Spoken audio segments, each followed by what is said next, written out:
Salve pessoal, então entrando agora aí na aula 6, né, de derivadas. Uma aplicação aí na geometria analítica, aí, no estudo de gráficos da derivada, é o fato da derivada ela ser o coeficiente angular da reta. Né? A derivada no ponto considerado, ela é o coeficiente angular da reta. Então aqui eu tenho várias retas, né? Repara que eu começo aqui com uma reta secante que corta a parábola aqui em dois pontos. Né? Eu vou ter um ΔX grande aqui. Se eu reduzir esse ΔX, essa reta secante, ela vai diminuir aqui o intervalo, né? Os dois pontos eles vão ficar mais próximos uns dos outros. E se eu fizer esse ΔX tender a zero, né? A diferença de x entre os pontos de corte, né? Da reta secante, se eu fizer a diferença deles ser zero, o que vai acontecer é que esses dois pontos eles vão se juntar em um único ponto, né? Que aí eu vou ter a chamada reta tangente, que é essa reta R aqui. Né? Então a derivada, a própria definição da derivada, ela tem essa relação aqui com essa reta tangente. Né? A derivada no ponto ela dá o coeficiente angular dessa reta. Né? Então vocês devem ter estudado aí coeficiente angular, né, em geometria analítica, né? E aqui a gente vai utilizar a derivada aí para calcular o coeficiente angular, né, e poder achar a equação da reta. Né? Aqui a gente tem a equação da reta, né, para a gente poder calcular. Com exercício, né, o primeiro exercício que eu vou fazer hoje aí, usando essa fórmula aqui, a gente vai ver aí como é que utiliza. Aqui é só para mostrar mesmo que a derivada ela permite você calcular esse m aqui, ó. Esse m aqui da equação, que é o coeficiente angular da reta. Porque esse m aqui, ele é o limite, né, dessa expressão aqui, né, quando o ΔX tende a zero. E isso daqui a gente já viu que é justamente a definição de derivada, lá na aula 5. Né? Algumas funções elas não podem ser diferenciáveis, né? Você não tem como derivá-la no ponto considerado. Essa função aqui, por exemplo, ela tem esse ponto aqui x0 onde eu não consigo calcular a derivada. Por quê? Porque não é um bico, né? Esses bicos nas funções, eles têm não tem uma tangente definida. Você pode ter várias tangentes. Então não tem como calcular a derivada aqui. Né? Qualquer função aí que apresenta um bico, né?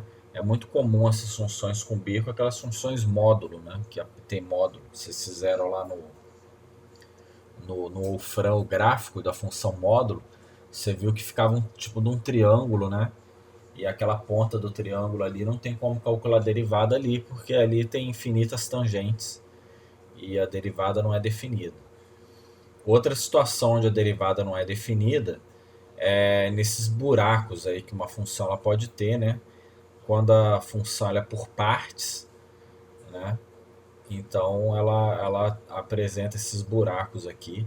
Por exemplo, no ponto 3 aqui não tem como calcular a derivada aqui.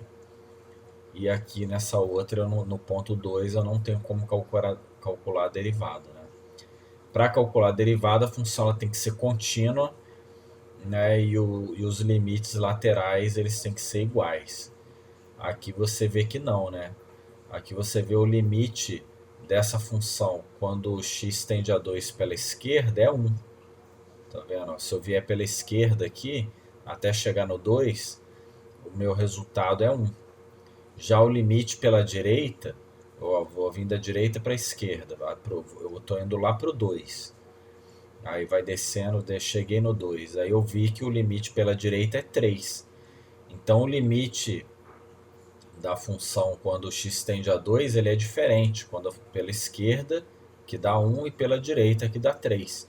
Quando isso acontece, não tem como calcular o limite e também não tem como calcular a derivada. né? Então são funções, exemplos aí onde não dá para calcular a derivada, né? Não é definido. Regras de derivação. A gente vou passar aqui essas regras, né? A gente não vai trabalhar todas elas essa semana, senão fica muita matéria, né? Na semana que vem a gente continua. A primeira regra de derivação é se eu tiver uma expressão com vários termos ali se somando, se subtraindo, né? Eu posso calcular isoladamente a derivada de cada um. Isso daí é a primeira regra aí que a gente vai trabalhar, né? Hoje ainda a gente vai fazer exercício envolvendo isso. Constante, multiplicando uma função.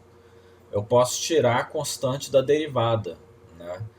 Então, por exemplo, se eu tiver que calcular derivada de 5x ao quadrado, eu posso tirar o 5, calcular a derivada de x ao quadrado e depois multiplicar o resultado pelo 5. Né? Então, se eu tiver um número multiplicando a função, eu posso simplesmente tirar ele da derivada, fazer o cálculo da derivada e multiplicar depois. Também a gente vai ver isso. Essas regras aqui eu vou aproveitar que já está aqui, eu vou comentar, mas na semana que vem a gente vai comentar de novo, né? É a derivada do produto, né? Regra muito importante aqui. Então, se eu tiver duas funções, uma multiplicando a outra, a derivada ela é calculada da seguinte forma: derivada da primeira vezes a segunda expressão, sem mexer nela, mais mantém a primeira sem mexer e multiplica pela derivada da segunda. Então, derivada da primeira vezes a segunda, mais a primeira vezes a derivada da segunda. Então, essa aqui é alternado, né? Você monta aqui duas multiplicações, né? Soma elas, né? E aqui você deriva o f e na outra deriva o g, né? Então, é uma regra que com certeza vai ser muito utilizada aí no futuro. E para quociente, se você tiver uma função sobre a outra, né? Aí a regra é um pouco mais embaçada, né? Mas não é difícil, né? Deriva a primeira, multiplica pela segunda, menos. Mantém a primeira, multiplica pela derivada da segunda, que é a de baixo, no caso, né? O g. E tudo isso dividido pela expressão aqui de baixo ao quadrado. Então isso daí são as 4 regras principais aí de derivação. Ainda tem a regra da cadeia, mas eu vou deixar para falar isso daí na semana que vem, né? No que a gente não vai utilizar isso agora. Né? Então é isso daí, pessoal. Vamos fazer uns exercícios aí envolvendo já essas regras aí e a questão da interpretação geométrica, né? Da reta tangente da derivada.